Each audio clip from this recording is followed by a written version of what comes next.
Welcome, welcome, welcome to the State of Civility Youth Summit, folks.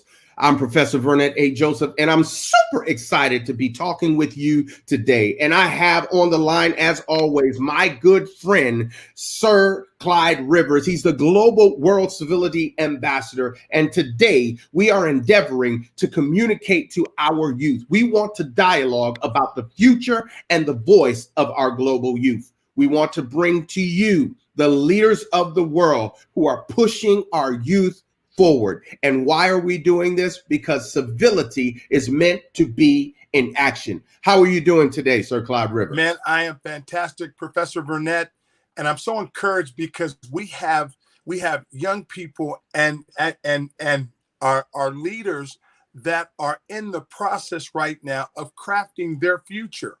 Yes. How can we really build a future without having the voice of the ones that are going to live in it on it? Wow, wow, wow, wow. What a phenomenal question. How can we build, listen to the words, like Bob the Builder from back in the day, right? How can we establish a foundation and take our youth somewhere if we're not going to have leaders that will speak into their lives? This is just yet a taste of what you are going to experience on the State of Civility Youth Summit. We have put together a dynamic team of world leaders. Let's talk about that briefly before we bring everyone in. There is a lot going on in the world, and we want to make sure that we bring you the best and the brightest from all around the world. So here we are. We're talking about the State of Civility Youth Summit. Sir Clyde Rivers, we have Dr. Juma Nushan, who will be on with us later today from Africa. Let's talk a little bit about him. That man is a phenomenal world leader in youth civility. He's a pastor, but he has a vision for the young people of the world. And you know what I love about this man is he's innovative, he's creative, and he's not afraid to take the step out there. And he's phenomenal. Outstanding, outstanding. So that you will hear later on from Dr. Juma Nushan out of Africa. Then we have Elizabeth Curley. Let's talk a little bit about Elizabeth. One of the most amazing young women you will ever meet in the world. She is fighting for the rights of women in the world. She understands that there's been a big gap between equity with actually women. And to have a young woman with a voice like hers, and she doesn't have a voice, her mind is brilliant, and she will help bring a reform to where the women of the world have a voice of equity. Elizabeth is phenomenal. My. Okay, I hope that you're picking up what we're laying down. We're building blocks right now. So let's talk about Dr. Matthias Matula from Mozambique. Let's hear a little bit about him. He is a vice chancellor for our United Graduate College and Seminary in Mozambique. The guy is a genius. I'm telling you, he is a young leader with a voice. He's actually he's the actual youngest professor in Mozambique. And the guy is blazing a trail for the next generation. And he's phenomenal. Awesome, awesome, awesome. And then, of course, we have Dr. Anana Pfeiffer. Come on, tell us a little bit about her. You don't have Anana Pfeiffer. Nobody has her. She is the franchise. She is one of the most phenomenal voices of women, young people in the world. She is truly, listen, people, one of the leading voices in the globe on bringing equity to humanity. Oh, man, it's heating up. It's heating up. I hope that you recognize that the deck has already been stacked, my friends. Let's talk about another gentleman by the name of Sam Ayube. Come on, all the way from Lagos, Nigeria. Sam, there's no words. The guy is a legend. He's one of the greatest artists in the world. But more than that, he has a heart for the continent of Africa. He has a heart for the world. And he is, I'm telling you, people, you will be so blessed to hear what this amazing young man is doing and what he has in store to bring to the world.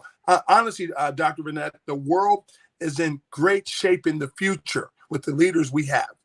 Wow, wow, wow. And then, of course, last but not least, we have Dr. Ira Roach III from Delaware.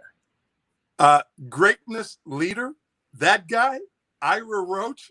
If you ever have the ability to be around the people he's mentored, the people he's mentored are some of the most flexible, brilliant people in the world. This man is one of the best kept secrets in the world. So I wanted to unwrap his gift on the state of civility. Ooh. All right, folks. So bottom line up front, it's heating up. And I hope that you are ready. Listen, again, our desire is to make sure that every youth in the world, not in America, not on one continent, but around the globe, has an opportunity to feel the presence of great leaders. Oftentimes, what happens is we promote people after the fact, after they're gone. And that's not what we're about here. We're about civility in action. Today, we're going to be bringing you dialogue about the future and the voice of global youth, but we're going to do it from a format of civility in action. And I think the first person, Sir Clyde Rivers, that we're going to have up will be Miss Elizabeth Curley. Are you ready for that? E. Curley in the house. Let's do it. All right. Well, let's do it. Let's bring Elizabeth Curley online. Miss Elizabeth, how are you today? Hi, I'm doing great. How are both of you? Phenomenal. Great, thank you. Phenomenal. I couldn't be better. Listen, we are bringing the heat today. So I hope that you are ready, no matter what state, what city, what country or continent you are chiming in from. I challenge you right now to share this out, because the information that you are going to receive from these world leaders are going to change not only your perspective, but the world view for our youth. So right now, if you are currently watching, I challenge you to go ahead and click share or watch party it, whatever it is that you want to do, because there's youth that need to hear this message. Welcome, welcome, welcome, Elizabeth Curley. All right, you are hailing all the way from Canada, right? Correct. Yep. Outstanding. Let me begin by asking you this question. Now, please, I want you to understand these questions are questions that we have polled, and we want to hear the answers from our panelists and speaker. Let's start off by asking you this. Do you feel that youth have a voice? And if not, how do we create that voice for our youth in our world today? I think youth definitely do have a voice, especially in our interconnected global online world. There's always room for improvement. There are ways we can always work to reach out to youth around us, invite them to participate and make themselves heard through examples just like this Youth Civility Summit, inviting youth leaders to come up and speak. It's a great initiative to launch youth into making themselves heard. But in general, I do think that youth have a pretty big voice in the world today. Great. What do you think? What do you think? What is the importance of the voice of young people? Well, youth are the future of. They're the future leaders. They're the future workers. They're the future of the economy, and they're going to be who will carry on the legacy of what leaders today will leave behind. And so they will have a very important role to play in the world. Very good. Absolutely. So, So what you're telling me is youth are 100% of the future. Definitely. I love it. Go ahead, Dr. Absolutely. So with that in mind, do you feel dialogue with the older generation is effective for our youth today? Again, my answer would be definitely. It's important for us to learn from the wisdom of leaders today, from the older generations. The thing about youth is we're young. We have a lot to learn. what we make up for with enthusiasm, we often do lack in experience. So we definitely need to have that dialogue with the older generations because they will still have valuable things to offer, especially in helping us build the world that we would like to see in the future. I love it. I love it. This is dynamic to me. When I think about our youth, we've often heard that the youth are our future. But what we must do is invest in our youth. We must find a way that generations can actually download, cross-pollinate with one another. You know, one of the things that I think about, Elizabeth, is this.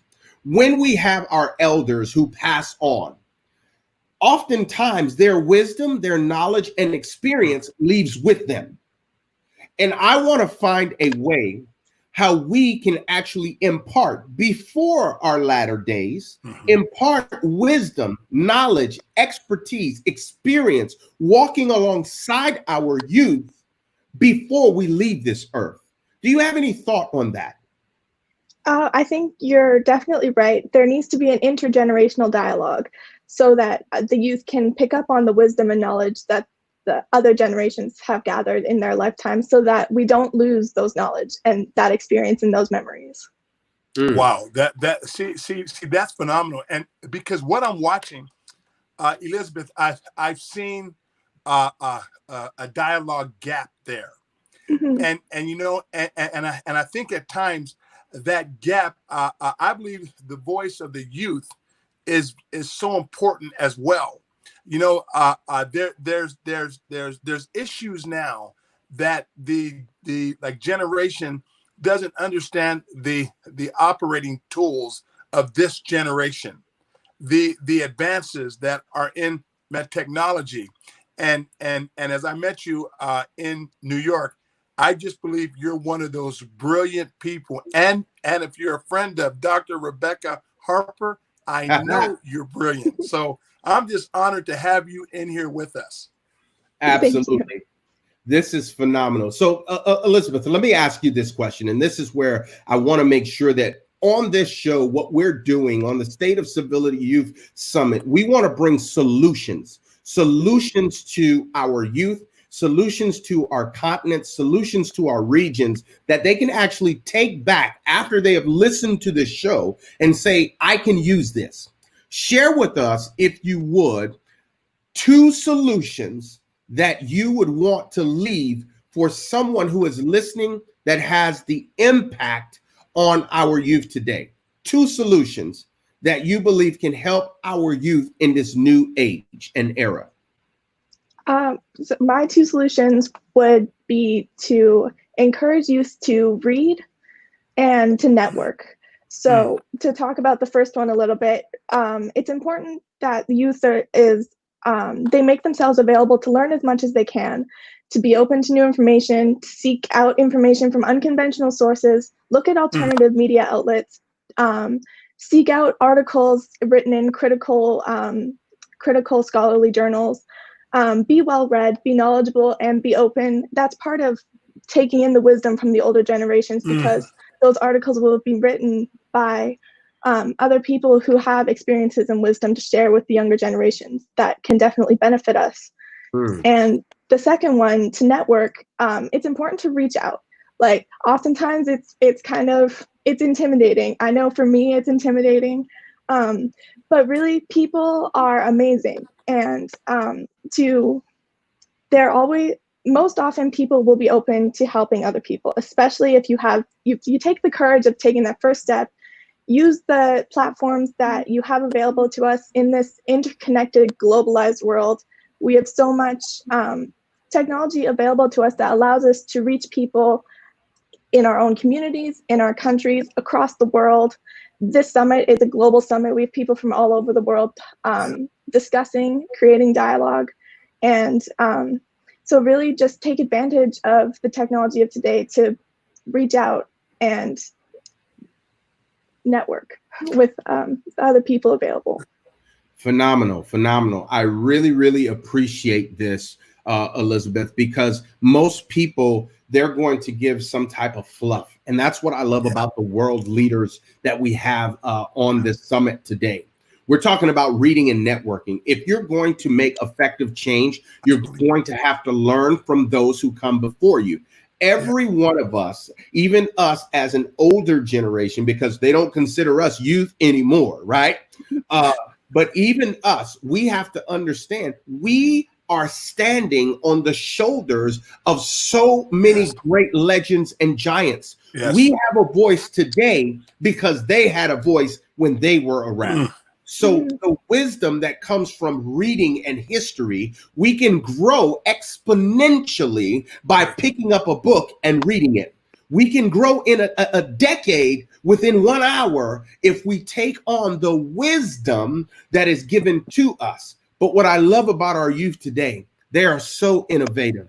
They are so creative. They have so much ingenuity. And because of that, our world is going to be a better place, despite what it may look like today. So I want to say thank you. Thank you for chiming in from Canada. Thank you for bringing your best. I ask that you please hang on the line because I'm sure there will be questions that will come up in the chat. So stick with us. You've been listening to Elizabeth Curley. I'm talking about a youth leader on a global scale, all the way from Canada, right here on the State of Civility Youth Summit. And I'm talking about the icon of civility for young people, Elizabeth Curley. Thank you so much. We enjoyed having you on. Yeah, thank you so much for having me. It was an honor. Phenomenal. Well, Dr. V, yes, Dr. yes, V, I sir. want to add a couple of things. Let's do it. What's happening is this.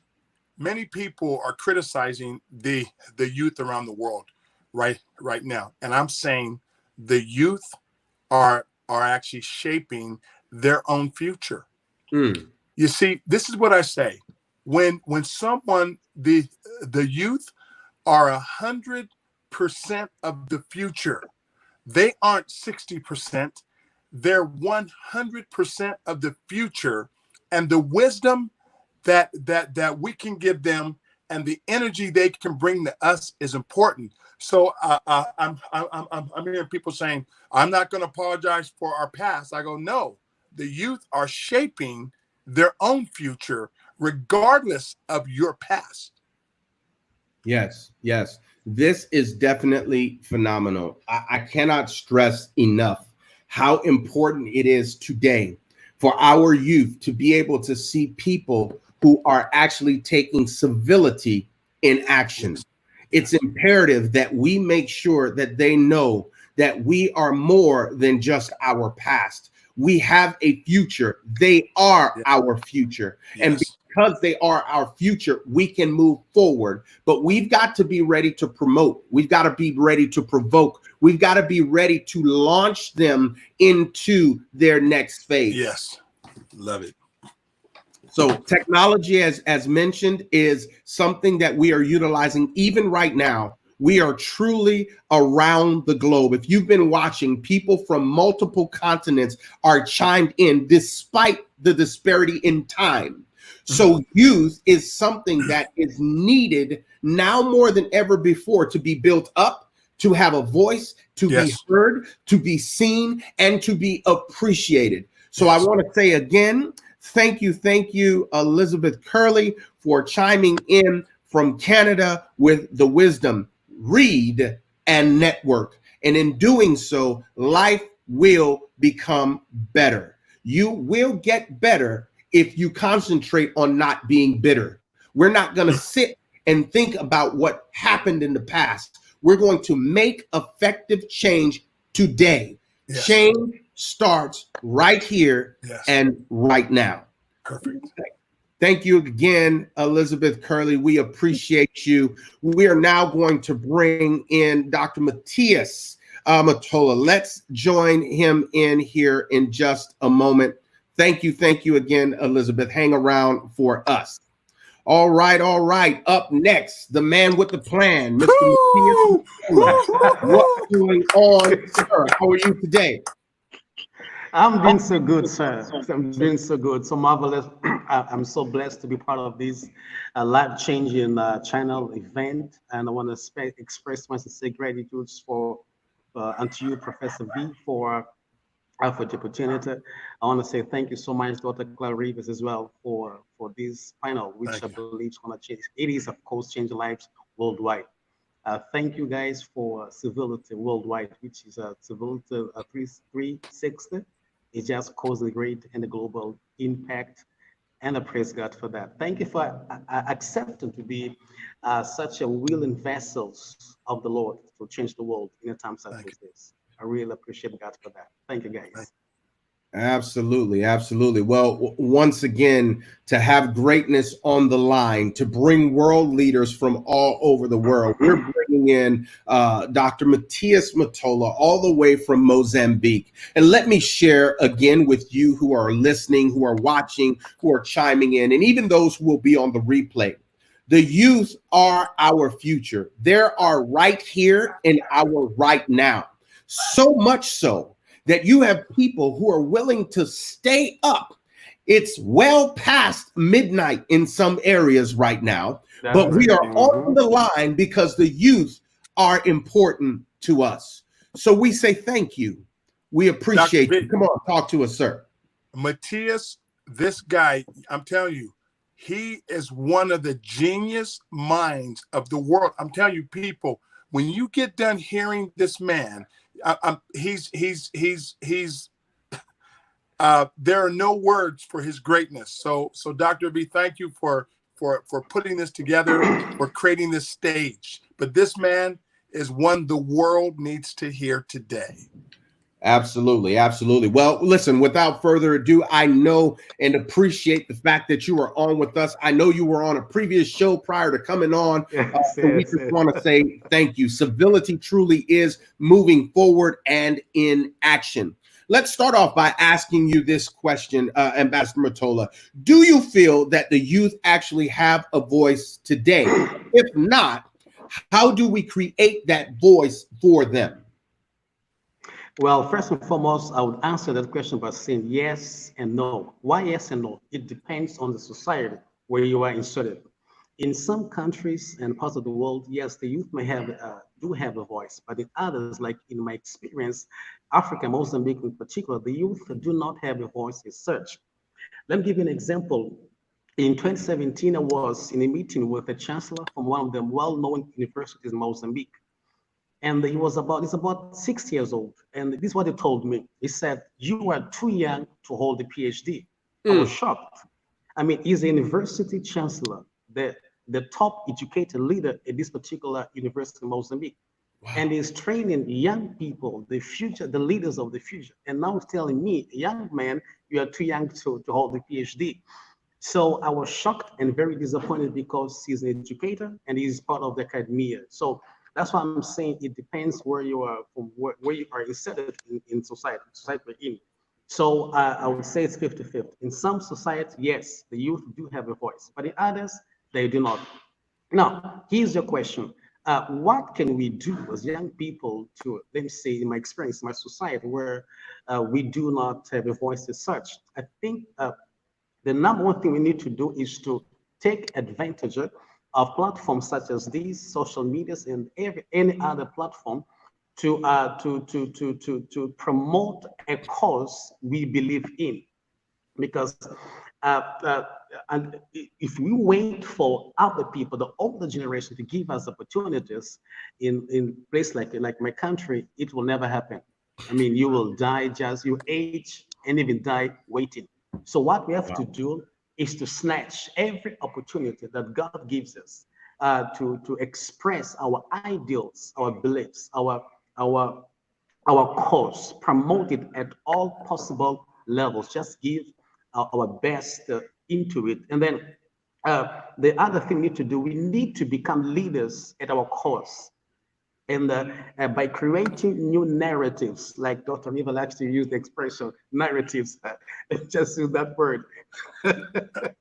We need to create new narratives that will better mankind and advance the world. We just have to create narratives and choose, decide to become leaders. And then the other aspect which is going to help us get a voice, we need to understand that life is all about manifestation and not competition. We need to understand as young people, we aren't here to compete with ourselves. We aren't here to compete with the older generation. We are here to manifest the gifts, to manifest the gifts that God has given us, that God has deposited in us way before we even got to this earth. So we're here to manifest and not to compete, because if we want to compete, we will become we won't be originals. We can't be originals. So I believe that originals never compete. Originals manifest. Wait, come on, Dr. V. I told you, Ambassador Matola is the man. I love it. I love it. I love it. This is truly phenomenal. Yes. Yes. Originals do not compete. I love that. Yeah, not. So the other thing going to help us gain voice, our voices, young people, we have to decide and choose to be the change we want to see in our communities, in our societies, and in the world at large. We have to decide if there's something that bothers me in my community. I shouldn't point fingers at nobody, not even the government, not even at the legal responsible people. The question is, here's the catch: what can I do to bring and to see the needed change in this community, in my society, or my family, wherever it is? What can I do? So, like they say, if I point a finger at you, they say that 3 fingers are pointed at me. Back at so me. I still can choose and decide to do something to make the needed difference and change in my environment. So in other words, as young people, we need to assume full responsibility for our environment. Whatever we do not like, which is not even right, we have to decide to be the change we want to see. And then last but not least, we should not fear the days of small beginnings. We have to embrace it with all our hearts, all our minds, our strength, right? If you look at skyrock buildings, they started from somewhere, which I believe not from the top, right? So we need to be willing to start from scratch. You see, to be a pioneer is not something easy. People will not believe in you, won't follow you. They might belittle you, they look down upon you, call your names. So we just need to shut our ears off from all people are saying and be focused, right? Even the Bible says, do not fear the days of small beginnings. And last but not least, on this point, we need to embrace process. This is a key thing, key word, which even Dr. Rivers talks about this. We need to embrace process. So I believe if we just get the things in place, we will eventually get our voice back or become a voice. Just look at the tree. Let me just take you to a mango tree. I love mangoes. So look at this, Professor V and Sorry Rivers. Let's look at the mango tree. You got a mango tree in your yard. It's very interesting to note that people only go to the mango tree when the mangoes are ripe, right? When you sow the seed, you are irrigating, you're watering, and all. Nobody cares. Nobody's there except the farmer. But when the tree grows and eventually the fruits are out, we want to rush into it. And watch this. Watch this. When I go, I just love this. When I go to the mango tree, when I go to the mango tree, my front is facing right the mango tree. When I grab the fruit, I give my back to the tree. Watch this. Now. The mango tree doesn't get mad, doesn't get crossed up, right? Nope. It rejoices because why? Because I am fulfilling the reason why I came to earth. I came to give mangoes. So let them take. And you go, you eat a mango, whatever. And then watch this. Next time you come again and the mango tree still gives you the mangoes. So but y'all didn't know y'all was gonna get this philosophy from a mango tree, huh? Phenomenal. I love it. This is what it's really about, though. We have to make sure that we bring practical and applicable application to our youth. Most people Yes. don't understand. We don't need to come in eloquency of speech and all of these things. They need practical wisdom, practical knowledge that they can take and move forward with. I love it. I love it. I love it. Man, and Dr. Matias, one thing that I want to say, he is a professor for our graduate college and seminary, United Graduate College and Seminary. He's one of the youngest professors in the world, and you understand why. And he's, as far as he's created an actual genius concept. That's why he's created find the actual genius within you, and he is truly a leading voice, as you can hear right now. And there's a person, Dr. V, that I want to have on our next youth summit, Soyam Shaw. I see her. She's logging in. Soyam, we're going to have you on one of our next panels. So stay ready. Absolutely, absolutely. Let me ask you another question, Dr. Matias.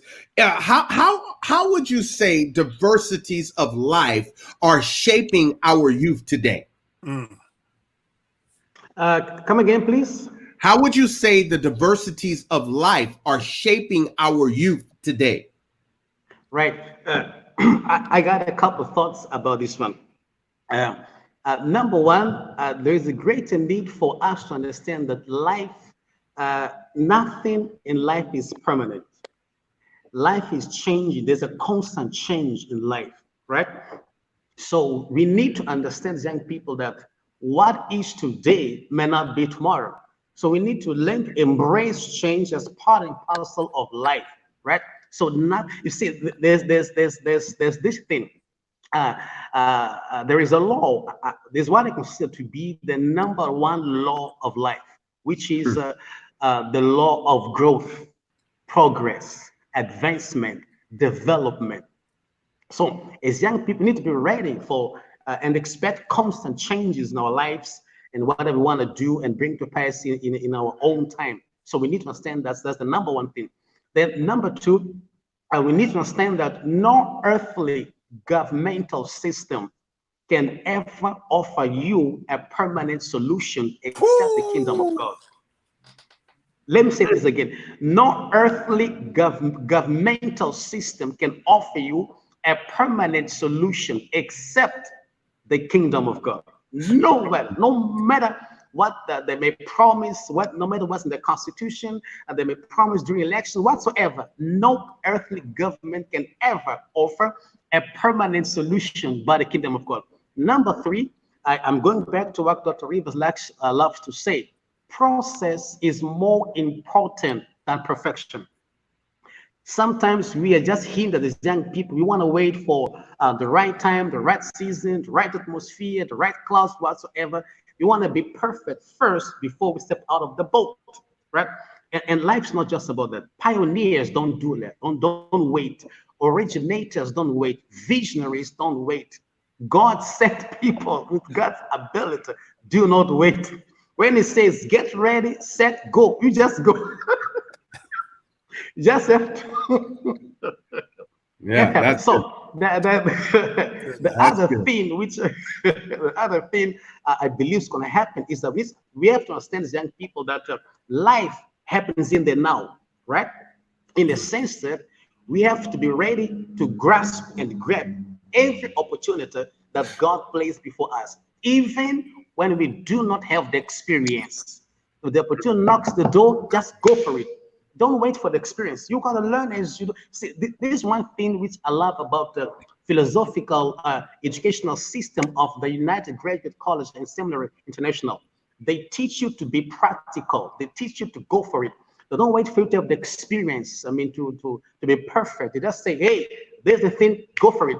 And they believe you learn as you practice. You learn as you do, right? So that's why it is one of the best schools to start at, UGCSI. So we need to understand this. We need to grab every opportunity that's there. Life is happening. Like my life, our lives now, Professor V, Dr. Rivers, our lives is happening right now, taking place right now. Yes. So this is a thing that us young people need to understand. We shouldn't wait whatever you want to wait for, just go for it right now, and you're going to learn. The other thing which is important to understand is that practice or action doing is more important again than experience. We need to do, we need to go for it. We need to practice, dive into it. And we're going to learn, of course, as we run our course. Then there is another very important aspect, which is we need to be eternal students. We need to be constantly learning, developing, building our knowledge base every day, every time, every second. When it comes to learning, there are about 5 aspects to it, or 4 to 5 aspects. Number one, we need to learn from truth. We need to learn from truth. Whatever happens to us, whatever situation, bad or good, there is some truth we can glean from the situation. So we need to be attentive, be ready, be looking for the truth. Like Jesus says, thou shalt know the truth, and that truth will set you free. Now, there is a quote from Dr. Rivers. He likes to say that it brings together what Jesus says and what Peter says about the present truth. And Dr. Rivers says, I just love this, says there is a historical truth, right? And the present truth. So as young people need to be looking for the present truth. What is the truth now that can work and bring the right and correct answer or solution for the situation right now? Then we need also to learn from principles, because I believe that God created life and the universe to function by principles. So we need to go for these principles as young people. We shouldn't just be guessing about life, about whatever we want to do. Let's go for principles, because life is run, the universe is governed by principles.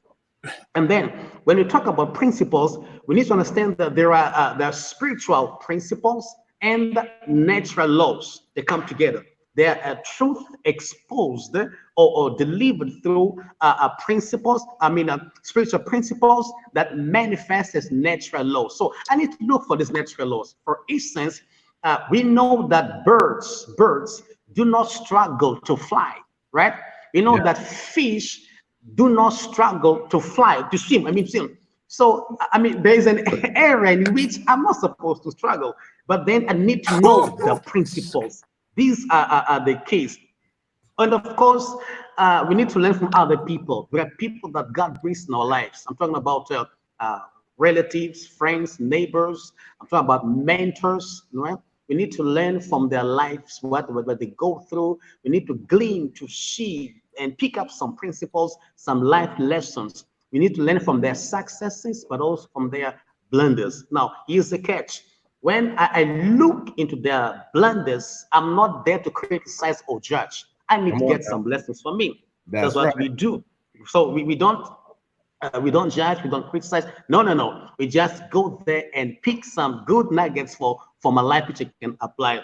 And then last but not least, we need also to learn from our own experiences, our own circumstances, our own mistakes and blunders. So like I was saying, we need to be eternal students, constantly learning. This is, I believe, is the things that's going to help. And then we need, of course, to be always creating, seek to create new narratives and paradigms.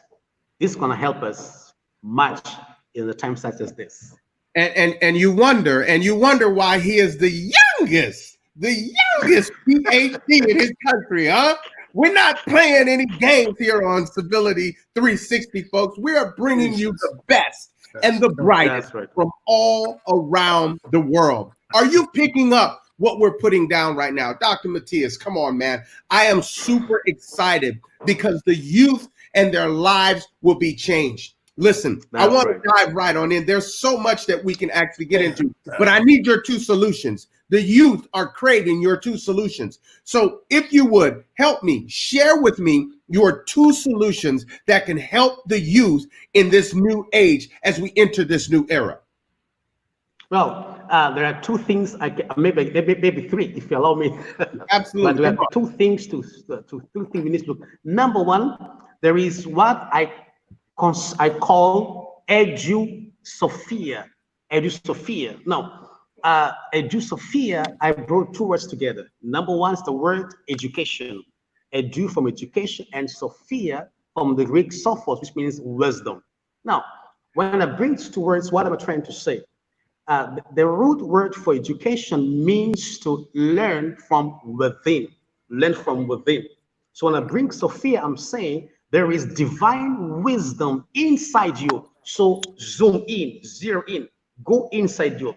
So if we, this is very important because it's very important because Jesus says the kingdom of God is within, right? He says, seek first the kingdom of God and his righteousness, and all these things shall be added unto you. Then he says again, the law and the prophets were until John. Then he says, until from that point up to now, the kingdom is preached and people press into it. Then he comes and says, the kingdom won't come with physical observations, like looking at the cloud in the air or whatever corner.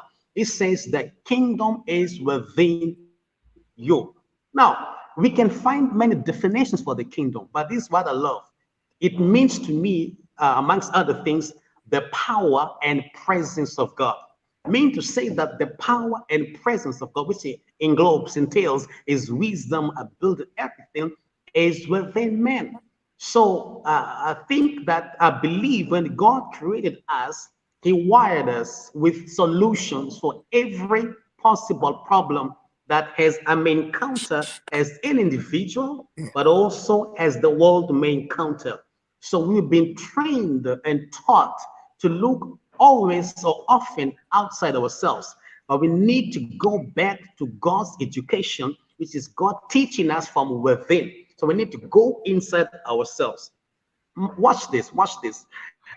Paul says to Philemon, he says, your faith must become effective or productive, must produce results. But he explains how. He says your faith must become effective through the acknowledging of everything good in you. So we need just to go inside ourselves. We need to go because everything is inside me. I may not know, I'm not be aware of it, I may not be conscious of it. It's okay, but it doesn't change the fact and truth that God deposited inside me. So I need to learn to zero in, go inside myself, us in particular as young people in a time such as this. Pause right there. Pause right there. Pause right there. I want you to pick up what you just put down. Everything you need is on the inside of you. You don't need Twitter. You don't need Instagram. You don't need Facebook. You don't need YouTube. You don't need everybody else's opinion. Everything you need is already inside of you. Go ahead, sir. Yes, sir. Yes, sir. Yes, sir. Let me see. Let me paint this picture. King Solomon says the following. He says that counsel is in the heart of man is like deep water. Then he says, but a man of understanding withdraw it. Now, counsel, it says, counsel in the heart of man. Heart of man. So, I mean to say that when we talk about counsel, we're talking about divine solutions, divine answers for every problem a man might have. And it says this counsel is where? Within their heart. That's why again it says, above all things, guard your heart. For out of your heart, say this is amazing. It says, out of your heart cometh the issues of life. So we need just to go inside ourselves, teach ourselves to go in and begin to extract what God has put over there, even before we were born. Then the second key or solution I would say is, guys, let's learn to believe in ourselves. Let's develop an unwavering faith in ourselves. This is very important because we believe in everybody. We tend to believe in our presidents, our pastors, our bishops, our friends, but I believe everybody but in myself. So we need to change this, work on ourselves to the point where we come to a point where as young people we learn to believe in ourselves totally unconditional. There is a scripture which sometimes in Africa we don't seem to understand, which is 2 Chronicles chapter 20, where the Bible says, believe, I think it says, believe in God and you shall be established. Then it says, believe in his prophets. Watch this, please watch this. It says, believe in his prophets, right? And thou shalt prosper. So in Africa, what we do, we believe in God for sure. Then we take our whole faith. We believe in our prophets, our men. But then 3 years ago, this is what the Holy Ghost told me.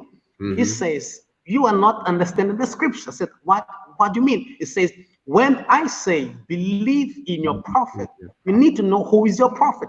Then I'm asked, who is my prophet? Then it says, you are the most important and the most powerful prophet in your life. I'm like, what do you mean?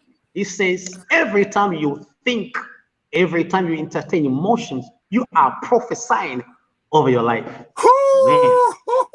Man, that Drop the mic. That got me.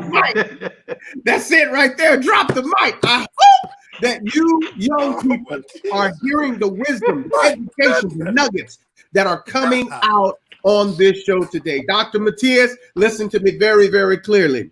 You are a voice for the ages, and the youth will know it because they're hearing you today across the globe. Across the globe. Hands down, you are a voice for the ages. And as they listen and as they apply the wisdom, the nuggets, they will begin to see manifestation in their lives. We cannot manufacture that which God wants to manifest in our lives. So therefore, take it to the book, get your wisdom from your creator, know that you have everything on the inside of you that you need. You just got to see yourself the way God sees you. I love it. I love it. You had a third. You had a third. I'm not going to let you go until you give me the third. Put the foot on the gas. Well, the third aspect is just actually a question, which has to do with identity. Who am I? As young people need to answer this question correctly. Who am I? Because unless I know who I am, I can't love myself unconditionally. Then unless I know who I am, I'll spend the rest of my life comparing and competing with other people. So we need to understand that first and foremost, I'm not flesh and blood. You see, even Jesus asked his disciples, he said, hey guys, whom do men say that I am? They went blah, blah, blah, blah, blah, blah. Then he zeroed into them. He says, whom do you say that I am? Watch this, watch this. Then Peter says, you are the Christ, the Son of the living God. Watch this. Then Jesus says, flesh and blood did not reveal it unto thee, but my Father who is in heaven. Meaning to say that, please get this. He's saying that from the 7.8 billion people on earth, nobody can fully grasp your identity. Nobody can really truthfully define who we are. Nobody truly knows you. We are full of opinions. We give our opinions based on what we see with our physical eyes. Okay, Dr. Viz, this and that, Sir Rivers, this, that, but we cannot really know, we can't define you. He says only God truly knows you. So I understand that there's a difference between opinions and truth, right? I may have an opinion about who we are, but God has the truth. And then he says from that scripture it says that nobody can know who you truly are except by revelation. God has to tell you who I am. Otherwise, forget about it. So I'm not supposed to make my life or do my life, have my life based on other people's opinions. I must base on what God says. So who are you? Who am I? So this is going to help us understand. And just to give a hint, we have to know that we are not flesh and blood. We are spirit beings created in the image and likeness of God.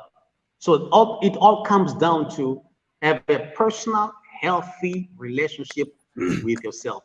This I was going to drop with the young people. Listen, listen, listen. And if you are in your 20s, listen, Linda, are you picking up what you've been hearing right here on the State of Civility Youth Summit? Listen, the nuggets have been dropped. The minds have been blown. And we're continuing on. We're just getting started. The plane is getting ready to take off. Dr. Matias, I ask that you hold on. I know there are going to be some questions towards the end. Come on, Sir Clyde Rivers, talk to us really quick. Oh, man, this is good. This is good. Our job is to create stages to lift the young people higher. It's no longer about us competing. It's about us creating platforms, allowing them to walk and do their thing. And in relationship, they can come to us and ask us for help or what they need. See, one of the great things I see, Dr. V, is how do you try to guide a gift like this? You have to let Dr. Matias, Professor Matias, soar. And if you served him right, he'll never forget you. Matias, we're honored. We're honored to have you as a voice for the world, not just Africa. You're a voice for the world. Thank you. Thank you, sir. Absolutely. Thank you, sir. Absolutely. We are truly, truly excited, appreciative. Dr. Matias, Professor Matias, Chancellor. I mean, there's so many different titles. The people don't know what to do with it, but you have not heard the last of Dr. Matias. This is just one of the many venues and platforms that we will have him on. Truly a gift to the world. My. Listen, if you are not watch this, I need you to pick up what I'm saying. Not motivated. Motivation only lasts about 72 hours if you don't do anything with it. If you are not inspired to go higher in your life after listening to these people who have been on this platform, something is blocking your worldview. I need you to open up your mind, your heart, and your eyes to see that our youth are our future, and we will do everything at any cost to lift them up and prepare them for greatness. Thank you, Dr. Matias. Please hold the line, my friend. This is phenomenal. And again, you've gotten 3, not 2, but 3 dynamic solutions that will truly knock your socks off. Thank you, my friend. Blessings and peace to you. Just hold tight. My goodness. We are about to bring on Dr. Anana Pfeiffer. And folks, man, listen, the plane is moving. The train is vibrating, and we're about to take it to an A game. So stick with us, folks. If you haven't already shared this stream with someone who you know life needs to be changed, anyone who has kids, any youth that are out there, they need to hear the words of wisdom that are coming from these world leaders. I promise you, this is not about us. This is about civility in action. This is about dialogue for our future, for the voice and the global voice of our youth. This is what it's all about, folks. So again, thank you for being on the line. Thank you for sharing. Let's bring Dr. Anana on the stream. Blessings. How you doing? Let's see. She's already fanning the flame. What's going on? What? You got me after Dr. Matias then came on. Listen, I can't drop my mic like I want to. But y'all see this? I'm just gonna put it down because he done dropped the mic. Well.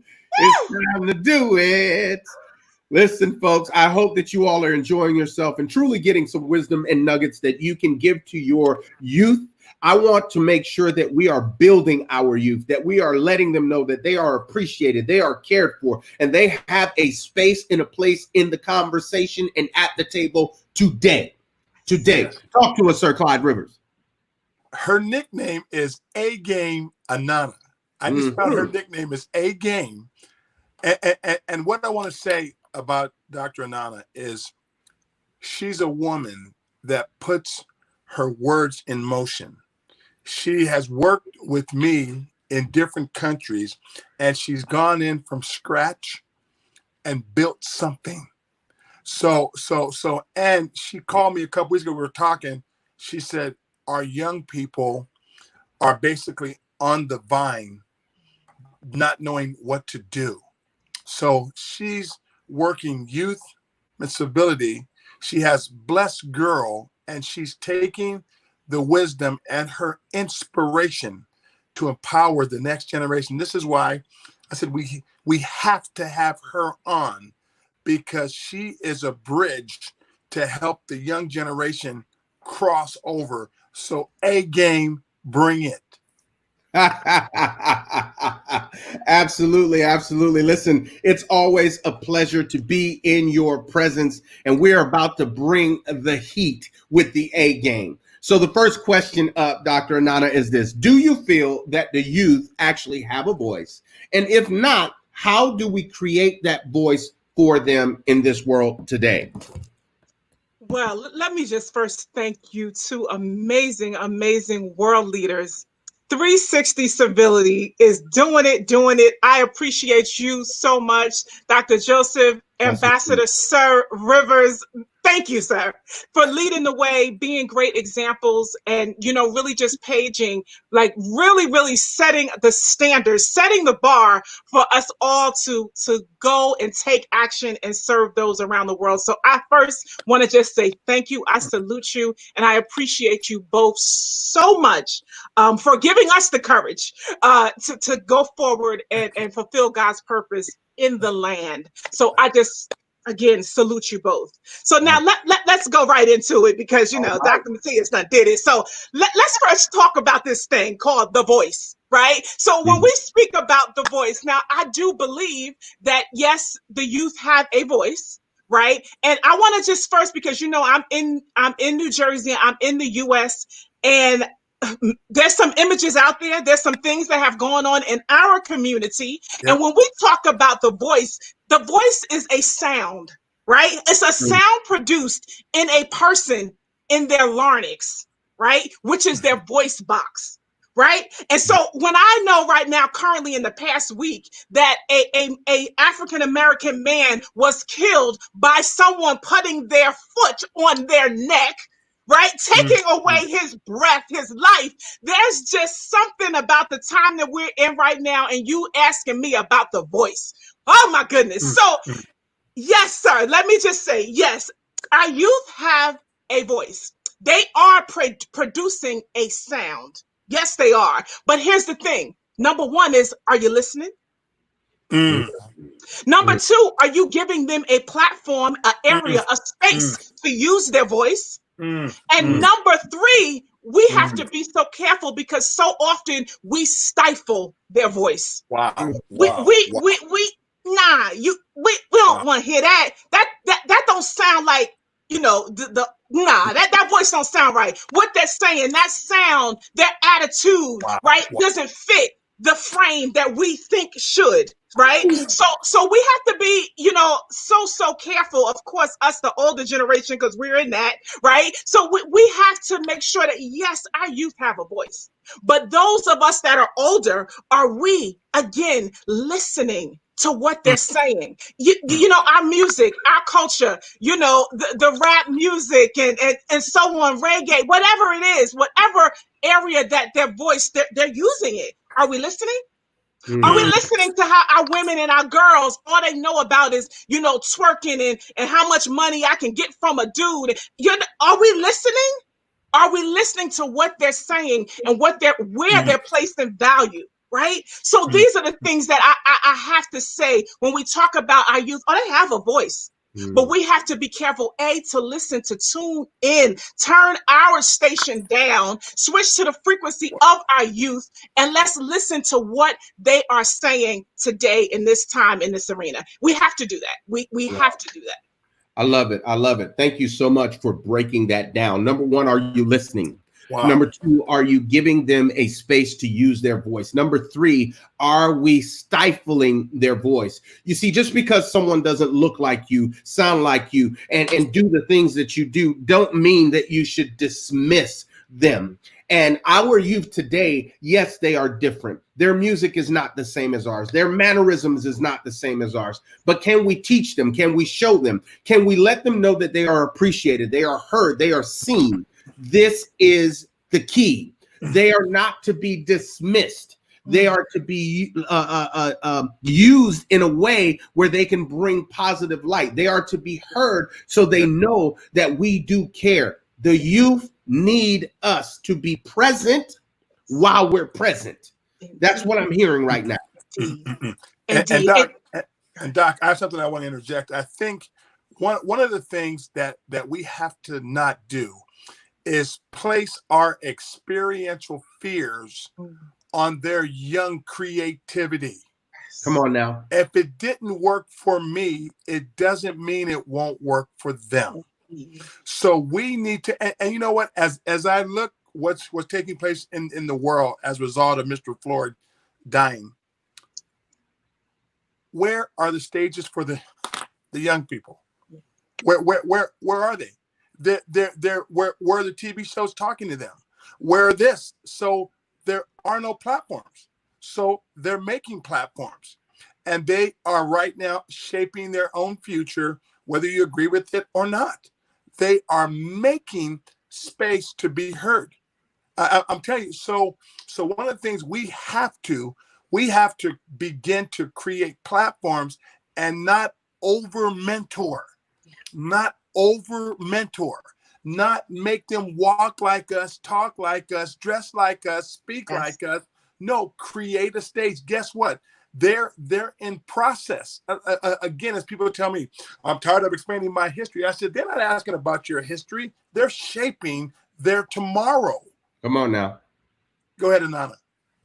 So true. And when you even talk about tomorrow, and I know we had that mentioned, for us in the U.S., like here's the thing. The youth is 24% of the U.S. population. 24%. This is 2017. And just a plug, make sure you guys in the U.S. complete the census. Make sure you stand up and be counted. But listen, the youth is 24% of our population. But what percentage are they of our future? Somebody tell me, you watching, 100%. what percentage of you spoke about it, Dr. Joseph, 100%. They are 100%. So why are we not investing in them? Why are we not helping to develop their voice? Because this is it. 74.2 million people are under the age of 18. That's in the United States. But around the world, because this is a global audience, it's 1.8 billion people in the world are under the age of 18. That is huge. We can't miss that.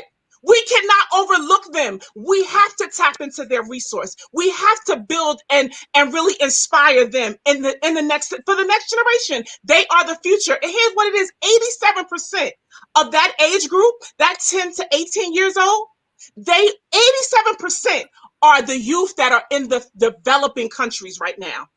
How can we not do this outreach and minister and go out to those 87%?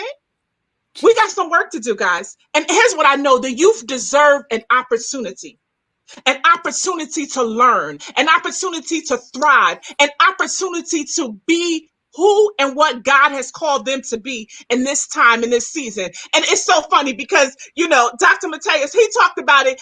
There's an identity crisis. We need to understand there's an identity crisis happening right now. The youth don't know who they are. And who's telling them who they are? The people that don't know who they are. So we have, it's just an incredible time. There is an identity crisis right now happening right amongst us, and helping our youth to know who they are, how valuable they are. It is so important. It's so key. So I thank you. This 360, this youth summit on civility is so key. So key. So I'm excited to be here. Wow. Listen, folks, I hope that you all are picking up what is being put down here at the Civility Youth Summit. This is not a game. This is our lifestyle. This is what we live each and every day. We are standing up because we believe in our youth. We want to see civility in action. So therefore, we are going to be the change that we seek. And we invite you to do the exact same. Let me ask you this, Dr. Anana. Do you feel dialogue with the older generation is effective for our youth today? Listen, this is such a powerful question, because I'm going to first give you this quote, right? And this is a quote from Her Excellency, my girl in my head, Michelle Obama, right? So y'all listening, right? She says, so many of us have gotten ourselves to the table, right? But we're still too grateful to be at the table to really shake it up. Come on now. Come on now. Becoming. I'm talking to Don't play the with me. older generation, right? We've gotten to the table. We've gotten to the position. We've raised, gotten up in the ladder of corporate America, if you will. We might be living in the neighborhood, right? But what are we doing to shake things up? What are we doing to stand up and speak up about what is going on in our community and how our youth are being affected? We've got to change that. Now I can tell you, I mean, again, this is real time for me because I'm a mother of 3 boys, 3 Black boys in the US today, right? So just today, my mother, my son's grandmother, came over, sat at the table and spoke to my sons about riots, about the civil rights movement, right? So this is so relevant now for to make that connection, to bridge the gap, because they lived through it. And sadly to say, here we are 30, 40, 50 years later, experiencing the same thing. So my grandmother can give back to my son and tell him, how she organized groups, how they marched, the things that they did, so that bridge and connecting that gap is so important. But we cannot be afraid to shake things up. We've gotten here, we've arrived, and it's time for us to have that dialogue. Talk to our youth about what they are experiencing. Again, we said some of the kids now, they were born during 9/11. Now here they're graduating. They're going into the university. They're going into the workforce during the time of a pandemic. Living in a pandemic, living in a time of crisis, the timing of where we are right now, it is so important for this conversation that we're having. And for everyone watching, you have family, you have youth connected to you. It's time to talk. It's time to dialogue. It's time to open the communication, use your voice and use your ears to listen to the voice of the youth. It's time. Dr. V, when I first started working with the world leaders, I was happy to be at the table with the photo. I am no longer happy with the photo. I'm no longer happy being in the room. I'm happy when we're in the room and we come out with legislation that betters humanity. Come on now. So what I'm saying is this. Guys, I made calls this morning. I had people making calls to several police chiefs. I'm going to meet with the police chiefs around the actual globe and say, injustice to one is injustice to us all. Great. That sounds good as a slogan. How do we walk this into life? And this is why these actual summits that we are doing are no joke. We're going to take this within the next week. This will be in 2,500 media outlets, your voice. You see, there has to be a strategy. There has to be, your voice has to be big enough. And when your voice is big enough, and let me just share this with you. Your voice has to be big enough to be on your own stage. When I go talk to world leaders, they need my stage now. I don't need theirs. I'm Sir Clyde Rivers. I say that humbly by the grace of God, but everyone doesn't understand who God is in the world. So when I come as Sir Clyde Rivers, there better be royalty, and they will listen to what I say, because everyone doesn't understand who God is. But listen to me. Everyone understands titles. My next book will be The Power of Titles. Titles change everything. So we have to build the individual stage to where they can walk on the stage and be the voice of change, not a part of the dialogue, the voice of change. That's what we're creating. So that's why I'm excited, Nan, about what you're saying, what you're doing, because we're moving. It's talk, and of course we're gonna have a dialogue. And please, people, let me give you some advice. When you enter into the room, you better have a solution, not just an argument. When you enter into the room of problem solving in the world, don't just have an argument. I spent this morning with a guy on the phone talking to me about all the wrongs. I said, what's the solution? There it is. What's the solution? What's the solution? He couldn't answer. He couldn't answer. I said, so when you get to the room, you have nothing to say. Mm-hmm. You're just going to add to the fire. What I'm looking at how do we get reform? What does reform look like? What does the knowledge look like of it? So this is what we're going for. So Anana, man, go ahead, Dr. V. Absolutely. Listen, I mean, we're saying exactly what you need to know. You better believe that we are having conversations. Just because you may not see it on social media doesn't mean that the platforms and the tables aren't being set. And if you are a lawmaker, if you are someone who is watching our State of Civility Youth Summit, we believe that we have the right voices to come to the table to bring true solutions to the world, not to one state, but to the world. So if you need to hear from us and you heard something that you believe can transform your city, your state, your region, your country, your continent, be sure to contact us at civility360@gmail.com. We are taking calls. We are actually preparing to go different places and have those conversations where it matters so that we can make a difference. Let me continue on here with Dr. Anana. I need two solutions. I need two solutions that you feel can help our youth in this new age and new era. Talk to us. Indeed. Well, number one, and is this. Again, I talked about the identity crisis. We have got to check our identity. We have got to know, again, who we are. And the thing, when I go and travel around the world, especially working with young girls, they don't know who they are. And they haven't taken the time. And it's funny because we can say even young girls, but then I meet women all over the globe that don't know who they are, right? Because a society, a culture, right, have told them who they are, that they've lost their true identity. So number one for anyone that's watching, especially our youth, is you have got to know your true identity. And that's what we do. We check IDs. Anana, Dr. Nana, the blessed girl, it's time to check some IDs because there's so many counterfeits walking around. Who is that? That's not really you, boo. That's not you. I know that's not you. So I got to spend time with you to get to who you are in your core, who it is that you are called to be. And even in that, it deals with diversity.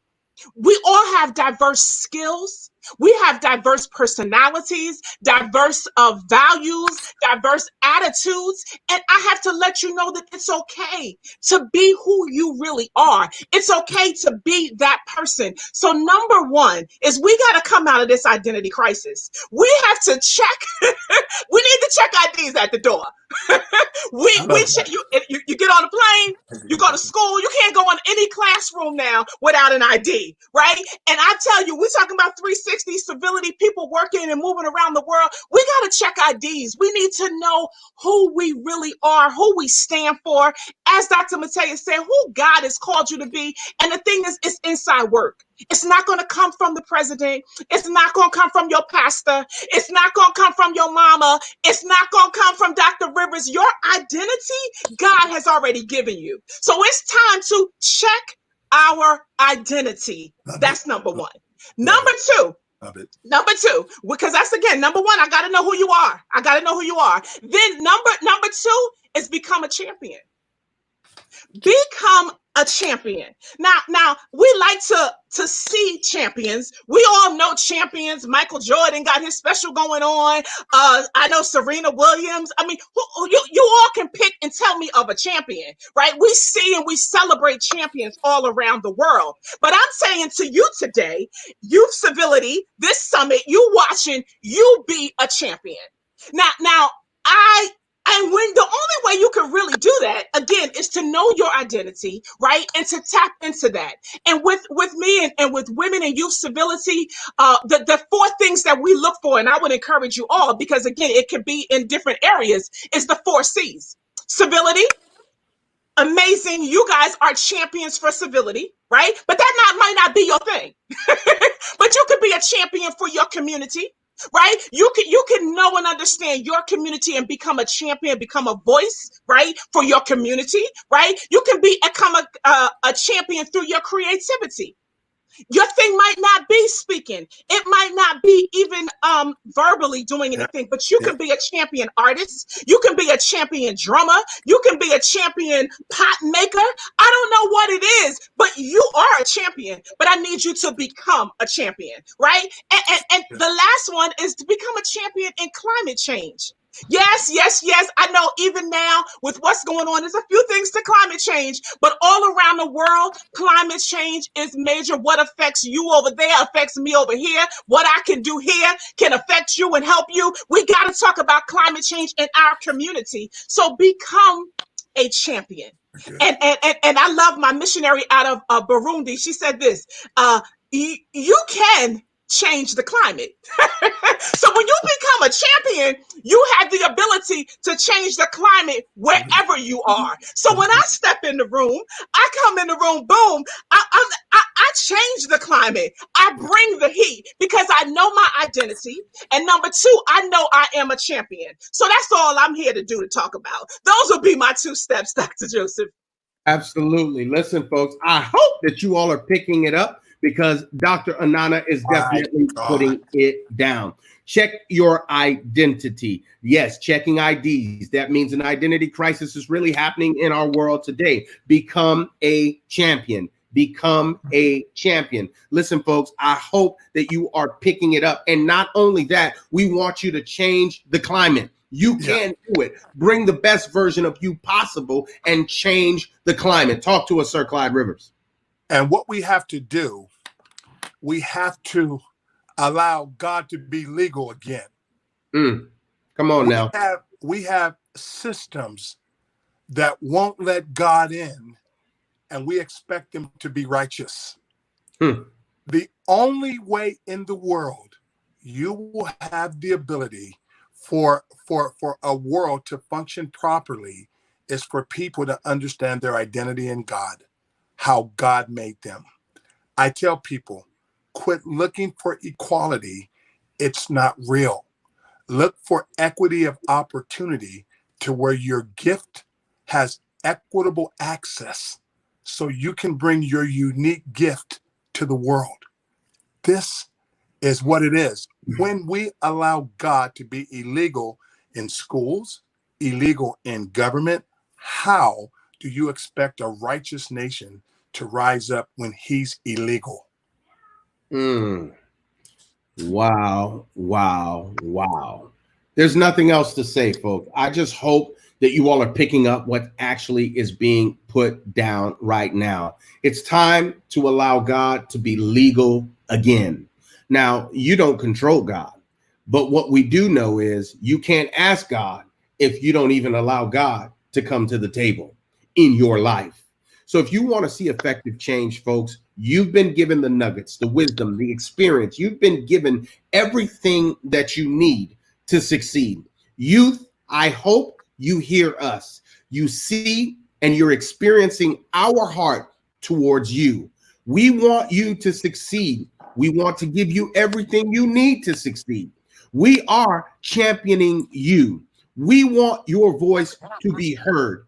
We want to show the world that you are important. And that is the reason that we are having this summit. This is not the only summit that we will have on the topic, but we wanted to bring some world leaders to show you how important you are to us. Dr. Anana, I salute you and I say thank you. We appreciate you. And we ask that you continue to press forward with your A-game work all around the world. A-game. Again. Please hold on. I'm sure there will be questions towards the end. We are going to bring in Dr. Juma Nusham, who is chiming in from Africa. Thanks again, Dr. Anana. We appreciate you and we salute you. So Are you excited, folks? My Do goodness. you have information, revelation, application, experience that is going to transform the youth lives in your area? I know the answer is yes. The question is, what will you do with the solutions that you've thus far heard, and how are we going to show our youth that we care?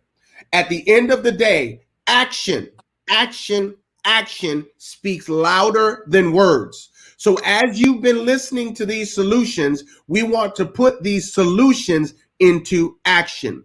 We're Yes, sir. about to bring on Dr. Juma Nusham from Africa. Hold just one moment as we bring him in. Dr. Juma, how are you, my friend? Oh my goodness, I'm great. I'm great. Awesome to meet once again on 360 Civility. Yes, indeed. Yes, indeed. We thank you for being on. As you know, those who watched the last summit, our summits bring about manifestation. And this summit came about from our last summit. And we have brought some of the best and the brightest gifts from all around the world. Dr. Juma, I know it is extremely late in your country right now, and I know that you have services that you are going to be conducting in just a few hours. So thank you for being on. We want to make sure that we dive right in. Before I do so, Sir Clyde Rivers, a few words. Juma's an unlimited machine. This man here is this man is going to revolutionize the world. I'm telling you. Let me encourage you with something. When you take what God gives you, like the 5 loaves of bread and 2 fish, when you give thanks to God for what your gifting is, he multiplies it. Anyone watching this young man, when you're faithful over little, it becomes your stewardship for rulership. And he is a faithful man that will abound in the blessing of God. Guaranteed. He's one of the great young voices in the globe today. Juma, we're honored to have you with us. I'm so humbled. Those words are breaking my inner being. I'm so humbled, Sir Clyde Rivers. Thank you so much, Your Excellency. Thank you, Professor Vaned. This is amazing. I'm extremely blessed by all the speakers who have already spoken, and thank you for the heart you have for the young generation. Thank you for seeing and bringing the future on this platform of Civility 360. I'm so blessed. Thank you so much, Dr. Juma. Listen, we are super excited. I want to go ahead and dive right on in. You know, I'm going to start with a different question, but I want to ask you, how are the diversities of life shaping our youth today? Well, thank you so much. Thank you so much. And let me begin by saying diversity is really diverse. And when we talk about diversity, we are looking at diverse issues that touches the youth and touches the generation that we do believe is very, very critical for the future and even for the now. Let me say that, you know, most times diversity is frequently perceived as reason of conflict, of hatred, and even of division. That's how perception of many people, you know, settles on diversity. But I don't believe that diversity should be perceived as the place of hatred and the place of division and the place of conflict. I do believe when diversity is well defined, you will discover that it has positive values. And when I look at it and how it shapes the lives of the young people and the youths, I can say positively, diversity is a key to developing common values. If we have to have common values, we must appreciate our diversities. And that's why I look at it positively, because when young people come together from diverse perception, diverse experiences, when they come together, those who are not inspired find themselves inspired as they look at the others, as they meet the others and understand their perspective about life. I can also say positively, diversity enriches our cultural landscape, in the sense that each one of us is coming from a particular culture. And even if your culture and your perception in that culture may be inferior, when you bring your culture and I bring my culture, the landscape becomes an enrichment, across the board. You are enriched and I am enriched. And you see, the beauty of diversity is that each and every one of us is enriched in all aspects of life. We get new opportunities out of our diversities. We are able to boost our own lives economically out of diversity. So I'm simply saying that diversity, if well defined, diversity, if well appreciated, it is one of the powerful building force on, of humanity. It brings a lot of cohesion once you appreciate it. But if it is not appreciated, it is important for me to say that it will shape the young people and the young generation in a negative way. Wow. If diversity is not appreciated, we are going to have discrimination. We are going to have oppression. If diversity is not appreciated, it is going to bring about, violence. It is going to bring about isolation, issues to do with racism and insecurity and ethnicity. I was just thinking about what is eating, for instance, Africa. It's like ethnicity is so thick in the blood of African.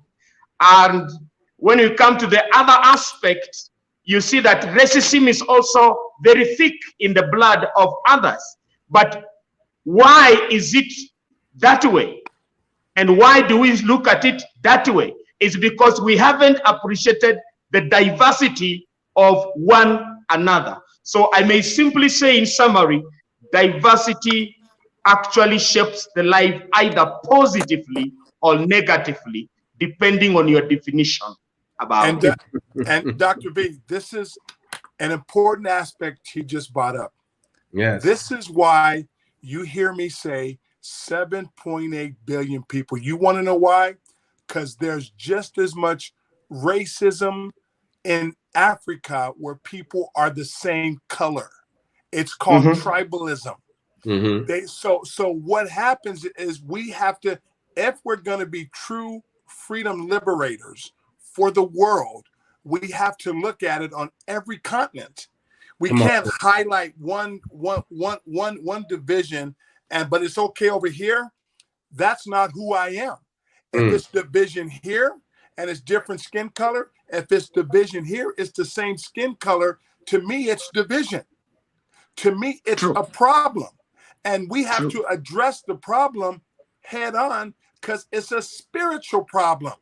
So again, what he said that's so powerful, if we don't I got something while you were speaking, Dr. Juma. We have to redefine unity as diversity. Yes. When we show that diversity makes each one special. So here it is. We've defined unity as everyone together thinking the same thing. True unity, we have to redefine unity. It's everybody bringing their individual piece to the pie. Then we'll see change. Thank you, Dr. Juma. I like it. I like it, Sir Clyde Rivers. You're bringing it. God is a God of diversity, and the beauty of God is in diversity. I love it. I love it. Listen, I don't know who is listening, who's watching, going to be watching the replay, but the valuable nuggets that are given today on the State of Civility Youth Summit will literally transform the lives of our youth for generations to come. All they have to do is take the solutions and begin to apply them to their life. When I tell you that we have brought a panel together, a global panel, to ensure that we have a dialogue about the future and the voice of our global youth, this is where it starts. The action that is taken afterwards is how it continues. We never want it to be finished. So what I'm asking each and every one of you who are watching, who are sharing, who are commenting, is to listen for the solution. Every time we have a State of Civility Summit, we are bringing you solutions. This will go out, as you heard, to over 2,500 different outlets, media outlets around the globe. So this is not a game for us. So, ma'am, sir, and even all of our youth that are out there, share this broadcast with your friends and those who you know need it most. And you will be surprised that the older generation needs to hear it as well. So thank you, Dr. Juma, for bringing that insight on diversity. Let's move on to our next question. Do you feel dialogue with the older generation is effective for our youth today? Absolutely. Absolutely, sir. Professor, this is one important question that I want any youth anywhere and any older generation listening us, they should consider this as one of the greatest opportunity for a blending. Let me say this. No one can be a champion in 2 generations. You can only be a champion in a generation. And if you cannot be a champion in 2 generations, it is important that you serve your generation with the best you can offer. And this means, now, I appreciate this question because there must be a dialogue between the older generation and the younger generation. No generation can grow and succeed in a vacuum. There is no generation that can spiritually succeed in a vacuum, politically succeed in a vacuum, socially succeed in a vacuum, economically succeed in a vacuum. Successful people in any field, I must say, by any measure of success, the people that succeed in life always must learn to profit from the experiences and the knowledge of others. There is no way you can succeed if you have not profited from others. And that's why the older generation is a backbone for the success of the younger generation. There is a lot that the younger generation has to imbibe from the older generation. What worked with the older generation may not necessarily work with the new generation or the younger generation. So there must be a dialoguing. There must be that aspect whereby they are able to share, whether it is cultural differences, what has worked in the older generation, can it work with this younger generation? So as young people, I want to say it is important that we give ourselves permission to listen, to learn, and discover what worked and what did not work, so that we avoid replicating weaknesses of the older generation. If we have to avoid replicating the weaknesses, we must dialogue. Let us hear why didn't it work with them. Then from there, I do believe That's when we can creatively have answers to what may be challenging us today. Somebody said creativity is using somebody else's answers to solve difficult problems that you may be having. That's creativity. Doc, the older generation has certain answers and certain things that never worked. So we better embrace, we watch what worked with them, what did not work, and out of that, we creatively get our answers. Doc, let me interject something. Dr. Juma, that's brilliant. Let me share you with you what I'm doing now. There's a thing called lineage sickness. Lineage sickness. Cultural sickness. Every lineage has good and every lineage has bad. What happens, part of the problem is this, and it's biblical. Man's tradition makes the word of God of no effect. So what has happened with many of the issues around the world today is lineage sickness passed along. Generational histories of racism, of tribalism passed on. That's lineage sickness. We have to learn from the lineage what is good, as Dr. Juma said, and what is bad. So I believe God is right now is actually challenging lineage sickness, saying leave the bad from your lineage and your histories and don't move it to the next generation. Absolutely. And that's why sometimes I think to actually dialogue with the older generation, you can pick up the virus of lineage sickness, and you'll walk out their negative tribalism or racism or hatred. You'll walk it out, and it's never even happened to you. So we must deal with lineage sickness. Absolutely. I love that. I love that. Prof, working alone without dialoguing is self-limiting. So the young generation should not work alone. We need dialogue.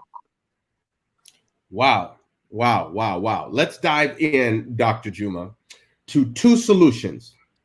Two solutions that you want to share that you believe can help our youth in a new age and in this new era. Let's talk about that.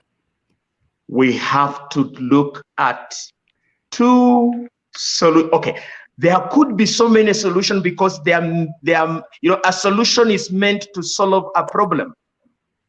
And when I look at the problem that the two solutions I'm going to give us will solve, one of the major problems that I tend to think I will summarize in this, there is what you call bad ethics. When I was just looking at almost all economies around, I realized that 70%, now this one will shock you, 70% of our budget in all our economies actually goes to treating problems that are as a result of bad ethics.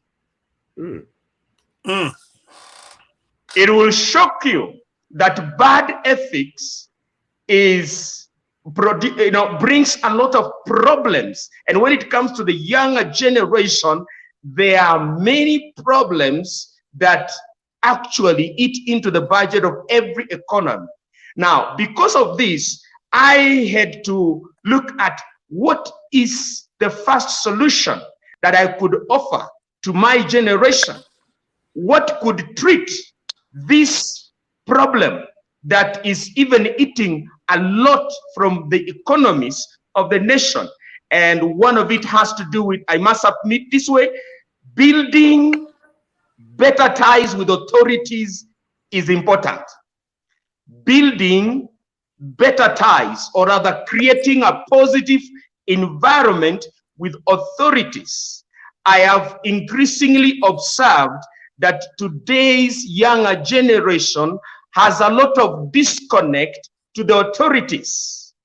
actually among the seven mountains of influence, which His Excellency Dr. Clyde Rivers has spoken about it in his book about, the seven mountains. I think that one has to do with the state or the government. It has to do with business, church, family, media, education. These are power centers of influence, and they are authorities that the younger generation has to interact with. But let me shock you, younger generation can only be have been dominating one area we call entertainment. When it comes to issues to do with leadership in the state, they are nowhere. When it comes to churches, they are nowhere. So I am asking, if at all we have to solve the problem of younger people, what are we supposed to do? We must build better ties. Positive environment will allow the young people to prove what they carry. It will allow the young people to contribute to the development. And that's why I propose it as a first solution. Very important for me, because it gives the young people an opportunity to be part of the solution. So when we develop these positive ties with authorities, we are able to make contribution as a younger generation. We are able to build and promote constructive patterns, whether it will be social, whether it will be political, whether it will be social, spiritual. We are able. So that is one of the solutions I can offer. And second one, I think it is important. I look at the system of our education and institutional learning. I do believe it is important to reintegrate civility ideals in learning institution. It will be a solution to what we are facing in today's current tensions that are all over. You realize that our education, I think when you look at the history of education, the early education embraced the ideals of civility. But with the time, modern education has focused largely on academic instruction, and they have left the civility ideals outside. Actually, when it comes to looking at the tensions that are happening today in all sectors, politically, spiritually, even in our religious organization, when you go and you see what is happening, all those incivility acts are as a result of kicking certain values or minimizing certain ideals that could help each institution. So I also propose that number 2 of the solution has to do with reintegrate civility ideals in our learning institutions, in our learning curriculum. That will be a solution. So number 1, we build better ties with authority, engineer respectful conversation with authority.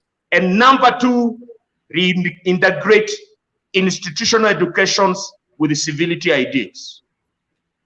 Yes, yes, yes, and more yes. This is what it takes to make sure that our youth are engaged at the next level, that they have a seat at the table.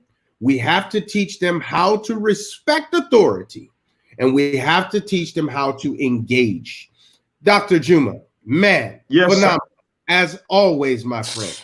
I love it, love it, love it. Best. This is good. This is good. Well, awesome.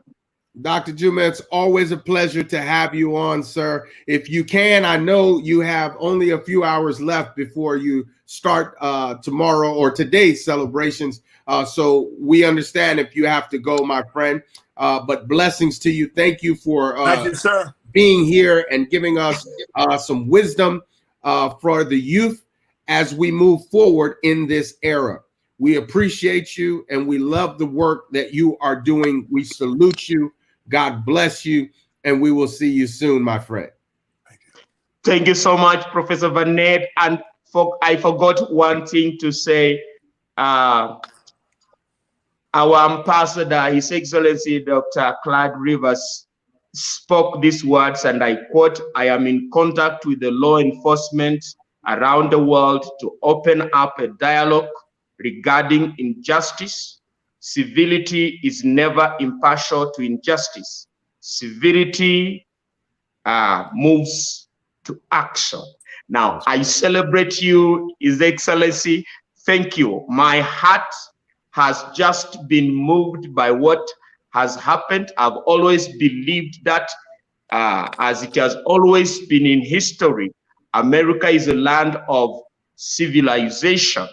And we are praying that it will not just be a name that is historical. We are praying that the culture that is civil is going to be entrenched in all disciplines, in all positions, elected position. So thank you for being the voice of announcing that.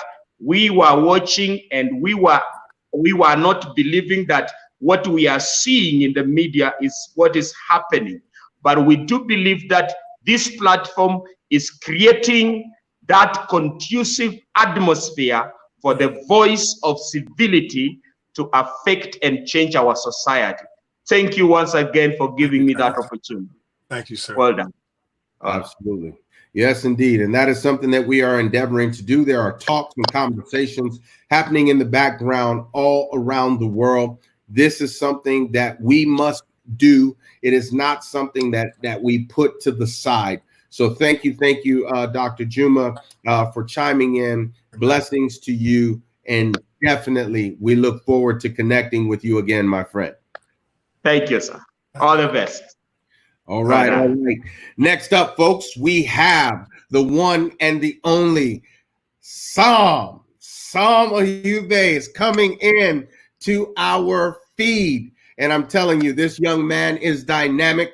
We appreciate him for coming on today and being part. If you know him, his music, his work, you know he has a heart of gold. He has a pure heart that truly wants to help the entire globe. So we look forward to bringing Sam in right now. Ambassador Sam, how are you, my friend? I think you're on mute. Can you hear us? Take off the mute. Okay. Let's hold on just 1 second. Let's make sure that he is good to go. Mic unmuted. All right. Can you hear us now, Sam? No, We're gonna have you come. We're gonna have you come out and come back in. We just want to make sure that your volume is in. So we're gonna have you come out and come back in.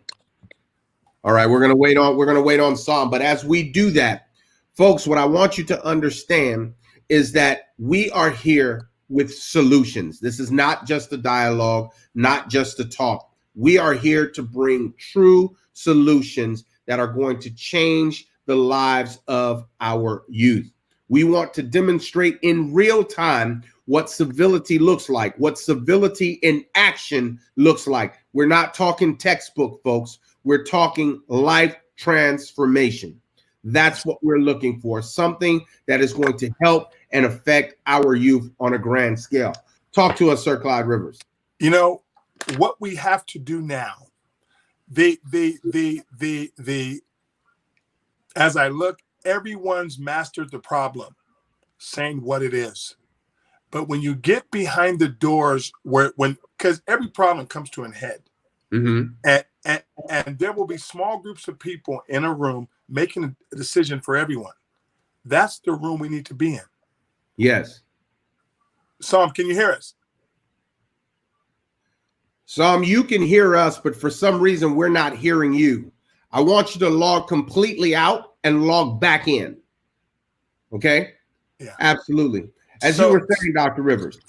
So what I'm looking to do, the reason we've been building a civility network is when we go meet with various law enforcement, we're going to come in with intelligent solutions, because if they had all the answers, they wouldn't need us.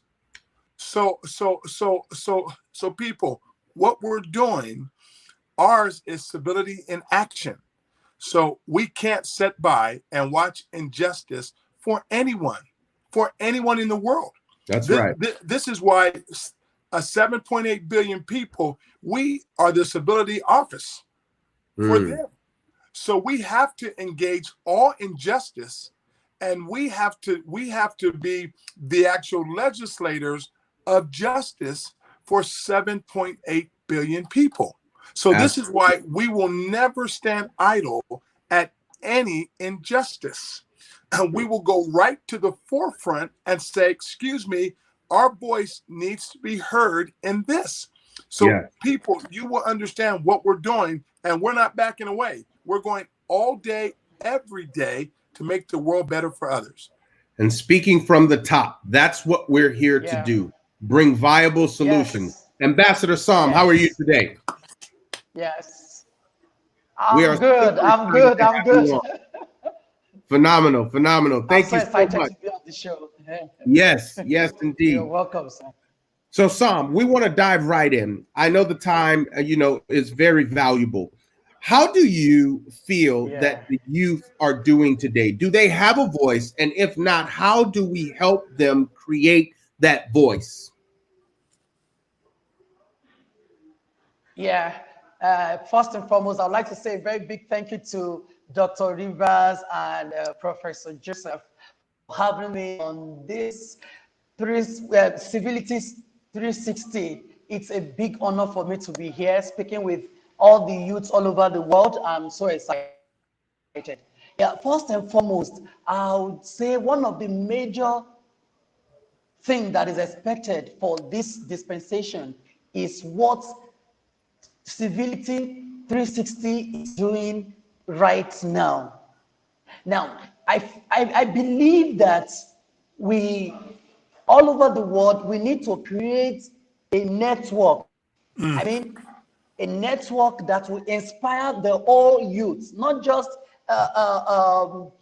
restricted to one part of the continent, but a platform like this that will help the youth to speak their mind to world leaders. And this is a voice that you have given to me to speak to people all over the world. I'm so excited for this. And one of the other things I think we need to do as a youth is to speak out. We need to speak out, speaking our mind online, through social media, and offline at local meetings and gatherings like this. Now, this summit is so important for this dispensation and the third world country. Yes. I believe that this is all we need, and I'm so excited for this platform that will help us to assert ourselves and our interest to the nations, that people can actually listen to our voice. They can at least listen and hear what we have to offer to make our world a better place for all. I love it. Sir Clyde Rivers. Yeah, Sam, you are one of the greatest music artists of this day and hour. And I so appreciate your cause for Africa. For we are working with Psalm to reach all the youth of Africa. So Psalm is actually one of the men that Dr. Burnett and I are working with Civility 360. We have to create platforms for young men like this to be on. He's a rock star. He will influence a generation. Now, people, he may not look like us, but we have to create a stage and give him a voice of influence. And Dr. Burnett, what I want to say is this. Titles mean everything. When you, titles are everything. So when a young man like this has the actual song of the year for Civility, around the world, that gives him a platform to go speak on civility anywhere in the world. So we have to educate our young people on what titles they have, because titles are keys. Okay, watch this here, Dr. V. If I became the actual head, if I became a president today, all power in my title changed. Yes. So we so we have to make sure that we're giving the young people the adequate titles that they deserve for their generation. Absolutely. Absolutely. I love it. I love it. And that is a part of the voice that we are talking about. We need to help our youth to have the voice to make change. Change is inevitable, but the right platform gives the opportunity for the voice to be heard. And this is why one of the things that we really truly appreciate, Ambassador Sam, is the music and how you transform the world with your music. We are honored to have you and to have your song to be the World Civility Song of the Year. This is truly a great honor and a great platform for you to use to maximize your sphere of influence, if you would, to our youth. Talk to me, Sam, how do you feel diversity of life is shaping our youth today? Yeah, diversity does. Okay, first and foremost, I'm going to talk about life is a blind lottery. You cannot choose the circumstances of your birth. You cannot choose the circumstances of your gender. You cannot choose the circumstances of your ethnicity, your parents, wealth, or your disability. Yet, technology has the potential to even the playing field. Now, technology can transform the way youth learn, connect, and discover opportunities for their well-being and development. So in a world of growing inequalities and uncertainty, technology can be a source of empowerment, enabling youth to become the author of their future and to rise above the cycle of disadvantages around the globe. So I would love the youth to use the technology that we have in our dispensation. 100 years ago, we don't have technology as vibrant as we have it now. Wow. Now, the best way we can use this technology to speak, to be the voice for this generation, is to join and create a youth organization, local organization, are great places to expand our knowledge and become an active member of our society. Being part of World Civility, being an ambassador for World Civility with the song, with the song of the year, it's encouraging. And I'm going to use this voice to encourage every youth out there to join and campaign and speak the mind of the youth to world leaders. And I'm so excited that Dr. Clyde Rivers and Professor Joseph has given us the voice to reach out to the world with our arts, with everything that we have. Wow. This is amazing. This is amazing. I am super excited about what is to come for our future. You know, many people have been concerned about being quarantined, but in the time of quarantine, there have been many leaps and bounds that have been accomplished. Many things have been created for when we walk into this new era, and we're not waiting for them to give us a release. We've created our own release. We've created our own platforms to show people that there is civility around the globe. There is not one industry on the planet that does not need civility. Today, we are concentrating on civility in our youth. We want you to see people who are actually taking civility and putting it into action, and they're doing it for the purpose of showing you that it is possible. We are waiting for you to rise up.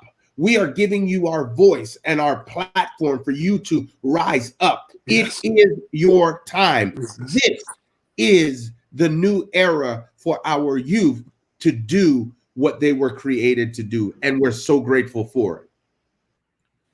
I want to ask this question to you, Sam. I want you to give us two solutions that you believe can help our youth in this new age and as we move forward in this new era. Yeah, first and foremost, I would love to say that we need to give other young people a role. We need to give other young youths in Africa, youths in Asia, youths in America, youths in Australia, and youths in Europe. We need to give them a major role. Now, one of the best ways you can make a difference is to inspire others to join you. Wow. Now, I cannot do it alone. We all need to join hands together and make a difference. Now, not only myself teaching other youth about important issues, but we are to encourage them to teach others too. One tree cannot make a forest. We all need to join our voice together and take up this challenge and make our voice to be heard. So first and foremost, we're giving other young people a role to speak, and a role for their voice to be heard. And the second one is, I would love to say this, that youths need to learn how to speak out. This is a season that we need to speak out, speaking your mind, speaking my mind online. Now we have through social media. In our generation, I'm so excited to be part of this generation that I can actually reach the world through social media and or offline. Now, at local meetings and gatherings, we should help ourselves and our interests. Also, we need to know we might somehow be a voice that will change our continent. Wow. So my voice and your voice that is listening to me right now, together our voice will change the world. And we need to think before posting. Social media has a long memory and things can never truly be deleted. Yes. Wait. Yes. We believe we can make the world a Will be a better place if we believe we can make this world a better place. Yes, sir. Yes, sir. That is just So I think we need to join. a snippet of Psalm's #1 song of civility of the year, folks. If you haven't heard it, I challenge you to type his name into YouTube and go listen to that song. It will move your heart to action because we truly do believe the world can be a better place.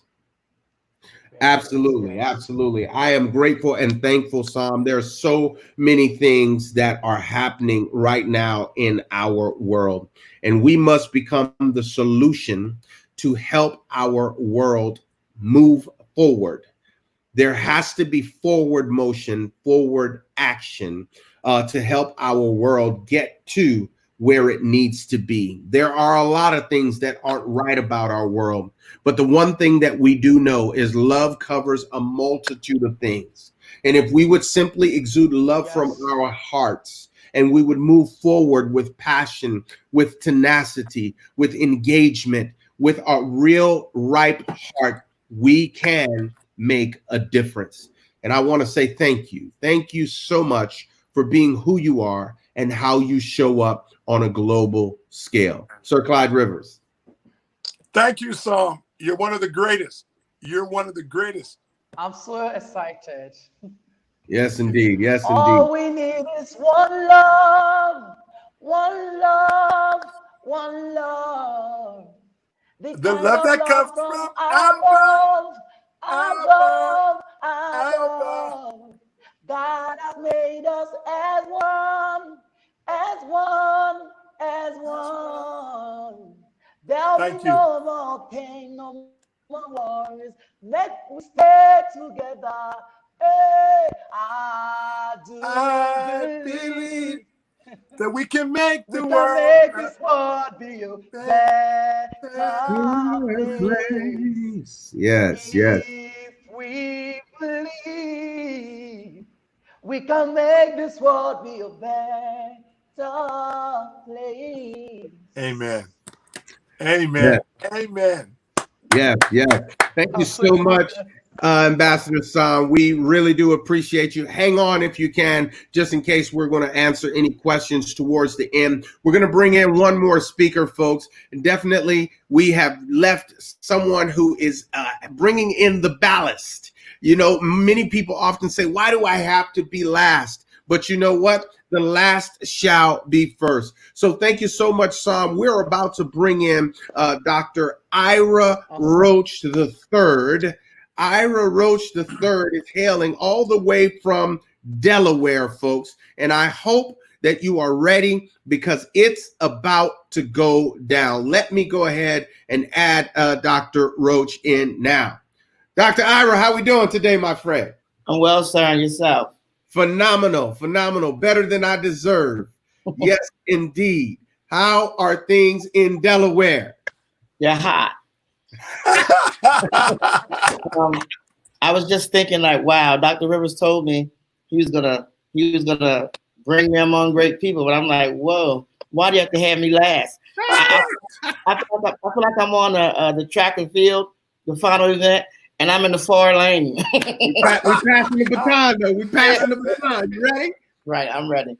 Absolutely. This guy here is to me, he's a master of building blueprints of success with people. Most people build institutions. This man builds people. And this is why he is so needed in the world today. Dr. Roach, we're not happy to have you here. We're honored to have you here. I'm honored to be here, finally to meet Professor Joseph, and of course, Dr. Rivers. I honor you. Thank you so much for having me on this platform. Thank you. Go ahead. Absolutely, absolutely. Well, we want to dive right on in, Yes. Master Roach. Let's do it. So talk to me. Do you feel that the youth have a voice today? And if not, what can we do to help build it? There's a little saying I came up with. It's be willing to admit it's time to quit. I do believe they have a voice, but I think people who are here in positions now, when you know it's time to pass the baton, just pass it. These great people now. They are the now. And if we're not too selfish, we can do that.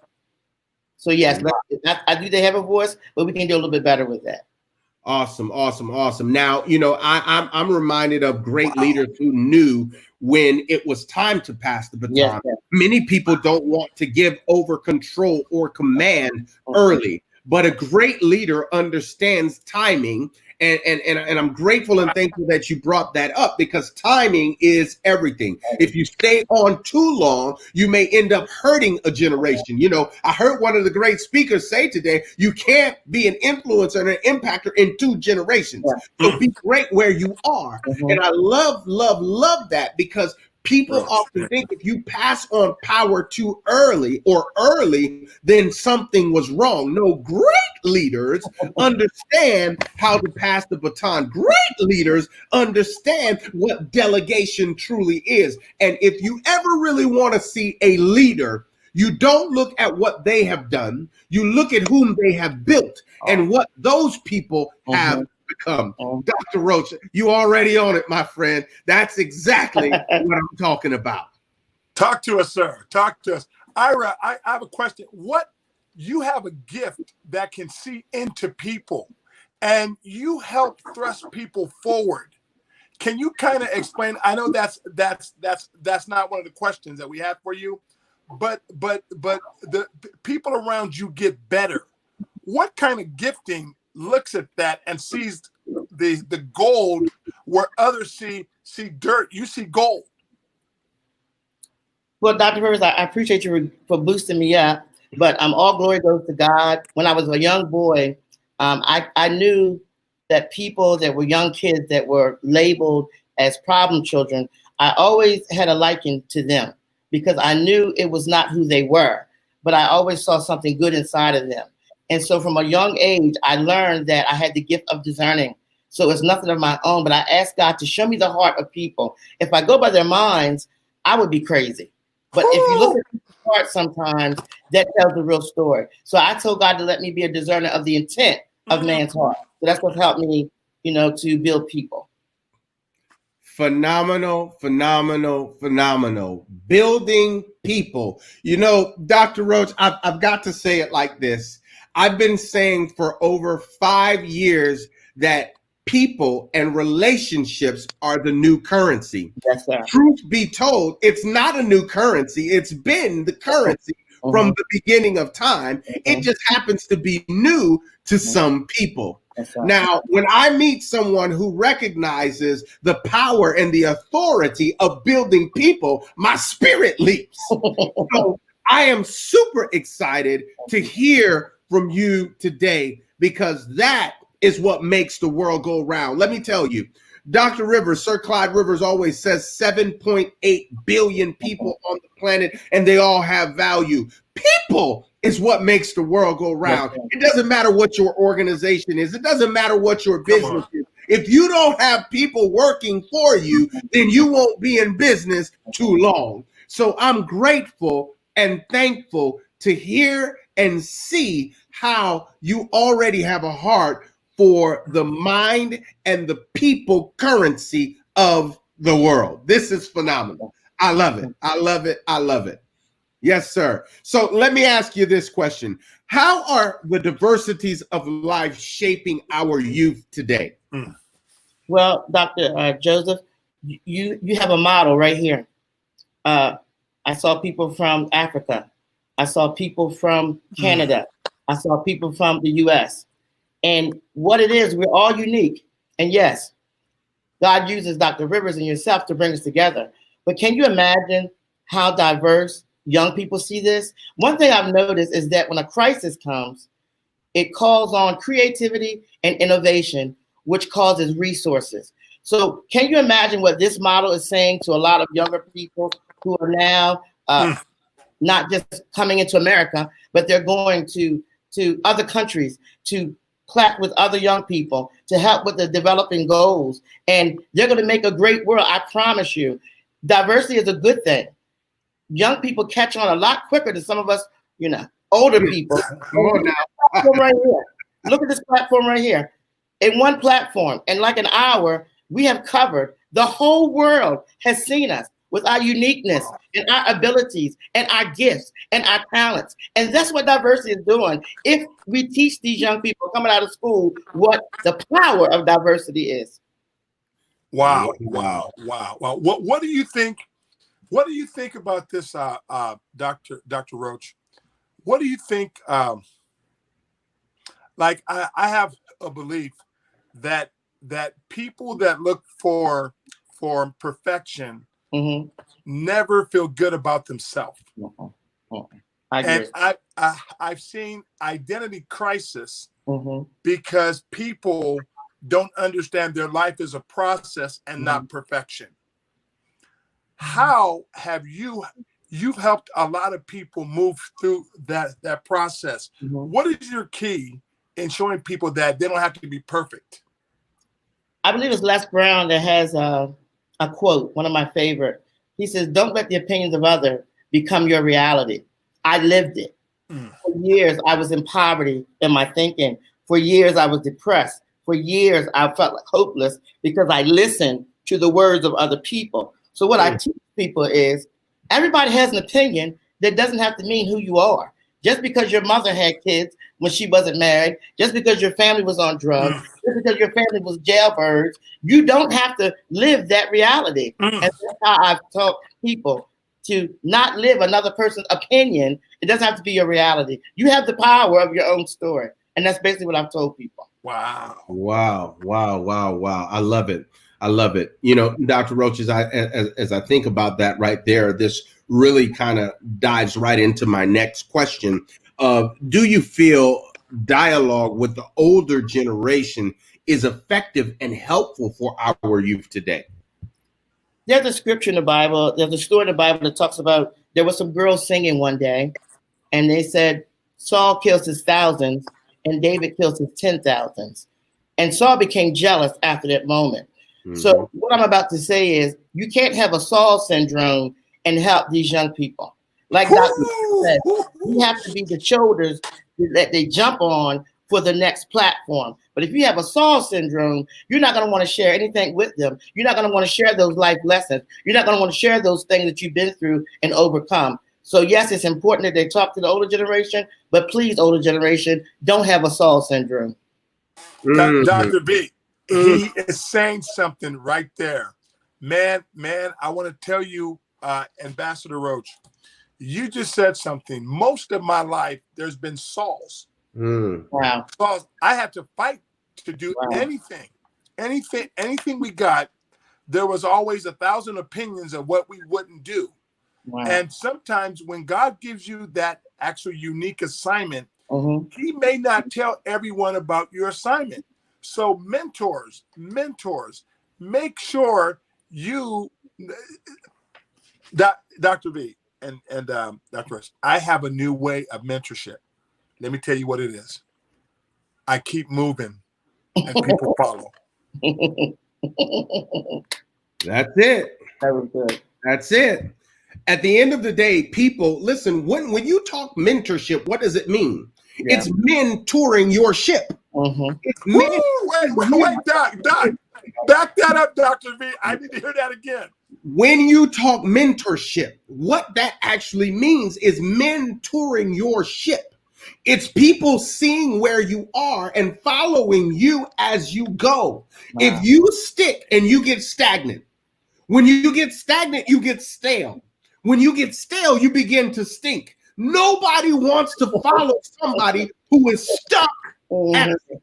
So when you want to talk mentorship, you want people who are moving, people who are doing. The reason that you want to have a mentor is because they are where you desire to be. They've already been there and they're continuing on, and they can tell you, hey, wait a minute, as you get to 25 feet, there's going to be a pothole on your left. Make sure that you avoid that pothole. And oh, by the way, when this happens, you don't have to do this. You can go up here and do that. That's what mentoring is. Youth, I need you to understand. Don't follow what is shiny. Shiny is not what it's about. You want to follow people who have evidence and results. You want to see people who can actually talk the talk and walk the walk. Don't go after what you think you might need. Make sure that you follow those who are doing it indeed. Yes. That's the key. Yes, sir. That's the key. Yes, sir. Dr. Ira, add on. What's it good, Doc? Talk to us, Dr. Roach. Well, I was waiting for the question about the 2 solutions. And I'm coming to it. I'm ready. Give it to us right now. Let's do it. The other week, I talked to a young man. I mentioned a young man in prison. And he is been in some prison. He's facing some things now. And we're just trying to work through it. But the basis of this is he went back to when he was 17 and he was caught with some paraphernalia. And it ruined his chances of going to a college, full scholarship with football, and I hear him. And so I was reading the scripture the other week, and it was in Ezekiel 37, 1-14, where the Lord took Ezekiel out in a vision through the valley of dry bones. He asked him, Ezekiel, can these bones live? And of course, Ezekiel answered him, God only you know. My point is, number one, he explained to him what these dry bones represented. And it was Israel, just full of hopes. They were gone. Their dreams were gone. They didn't think they were going to get out of where they were. And the first thing he told them to do was speak to those bones. So the first solution is we got to teach these young people how to live beyond labels. We got to teach them how to live beyond labels. There's been a lot of labels put on people. Like Dr. Burns was saying, it's not just the U.S. There's tribalism. There's people who or even spiritually sometimes there's bullying about kids. And so we have to teach them how to live beyond those labels. You don't have to be where you come from. You don't have to do that. So the second one is, he said, speak to the wind so you can breathe into these bones so they can live. And so the next thing is, we're just talking about it, they have to learn how to connect with a mentor. Mentorship is so important for young people. And we've already had that conversation, and you've already broke it up, Dr. Joseph. But mentoring is so important to young people. If we look at statistics, this is not just a U.S. The number 2 cause of death in the U.S. is suicide. The number 2 cause of death globally is suicide. And so what do we need? We need some mentors to say, hey, Robert, I didn't hear from you this week. We can get on WhatsApp. We can call to Nigeria and say, hey, I didn't hear from you this week. It's going to be okay. You can do this. And so that's my 2 solutions. 1, we got to teach them how to live beyond labels. And 2, we have to make sure they connect with master mentors. I had to add that, Dr. Rivers. Master mentors. Right? Absolutely, absolutely. Well, that's exactly what I'm talking about. Living beyond the label, folks. It doesn't matter what everybody has put upon you. You've got to know, as you've heard the theme, you got to go deep inside. You got to know who you are. Right. Then you got to go deep inside. Then you've got to live beyond labels, folks. This is so important. Youth, I hope that you all are picking up what we putting down today on the State of Civility Youth Summit. Why? Because this is all about and all for you. Yes. We have done what we were supposed to do. Now we are passing the baton and saying, let's go. I want you to run that 4th leg of the race. Take us home. Yeah. The key is that the race will never end. We will perpetually keep moving and passing the baton back to generation so that people can recognize life is meant to be lived and we must live it to the fullest. And the way that we do that is by empowering our youth. Yeah. Man, this is extremely, extremely good. Man. Dr. Roach, man, I don't care what nobody say. You may have been at the end, but you the anchor man. You bringing it home. You understand what I'm saying? Usain Bolt. Usain Lightning Bolt.